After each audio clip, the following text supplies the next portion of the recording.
नमस्कार. रेशीम गाठ चॅनलला नक्की सबस्क्राईब करा. गुरुपौर्णिमा विशेष उपाय आज मी सांगणार तुम्हा सगळ्यांना. पहिला उपाय, गुरुपौर्णिमेला भगवान विष्णू आणि लक्ष्मी यांची आराधना केल्याने लक्ष्मी प्राप्ती होते.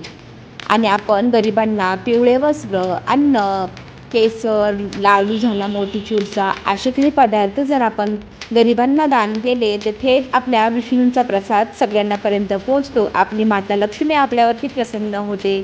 आपण पौर्णिमेच्या दिवशी पिंपळाच्या झाडाला जलही अर्पण करू शकतो. त्यानेही आपले भगवान विष्णू आपल्यावर प्रसन्न होतात. भगवान विष्णू जेव्हा प्रसन्न तेव्हा आपल्या लक्ष्मी माताही आपल्यावर प्रसन्न होणार आणि लक्ष्मीची भरभराटी आपल्या घराला लाभणार.